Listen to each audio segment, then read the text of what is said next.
Relative வந்து போட்டு கொடுத்துட்டாங்க வீல. போட்டு கொடுக்கல. 12th படிக்கிறப்ப லவ் பண்ணா வந்து சொல்றதெல்லாம் கடமைமா, போட்டு கொடு. 12th முடிக்கிற டைம்ல இருந்து லவ் பண்ண ஆரம்பிச்சோம். மந்த்லயே எங்க வீட்டுக்கு தெரிஞ்சு. இவங்க சும்மாவே இருக்க மாட்டாங்க, எங்க வீட்டு தெருக்க வந்து வந்து போயிட்டு இருப்பாங்க. இவங்களை பார்த்தாலே அவங்க டென்ஷன் ஆகி என்ன அடி. அவர் ரிலிஜனே வேற. எங்க இதுக்குள்ளே கொஞ்சம் மாறி இருந்தா கூட என்னன்னா எங்க சொந்தக்கார பேச மாட்டான். எவ்வளவு தீவிரமா இவங்க எதிர்த்தாங்க. ஃபர்ஸ்ட் சரியா அடிச்சு பார்த்தாங்க, நான் கேட்கவே இல்லை. சாமியாரெல்லாம் போய் பார்த்துட்டு வீட்டுல கூட சாம்பார் சாதம் சாப்பிட்டுட்டு இருப்பேன். அதுல லெமனோட சீடு இருக்கு. அம்மாவோட ஐடியாவா தான் இருக்கும்னு நினைக்கிறேன். மாறிடுவாங்கன்னு பார்த்தா மாறல.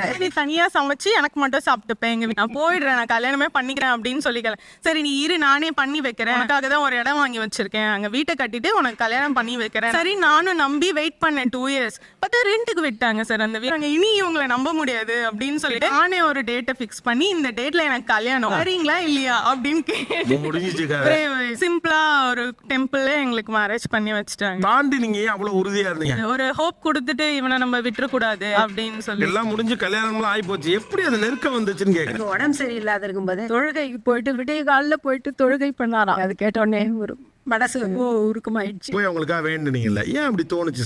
அதுதான் அவ்வளவு பிடிக்கும் உங்களுக்கு. இப்ப சார் என்னோட தங்கச்சிக்கும் இவன மாதிரி மாப்பிள்ள வேணும் அப்படிங்கிற அளவுக்கு அவங்க பாக்க. ரிலீஜன் தான் இதுல பிரச்சனை, பிரச்சனை. நீங்க அவருக்கு போய் தொழுதாருங்கிறத அவங்களை கூட்டு வந்துச்சு இல்லையா?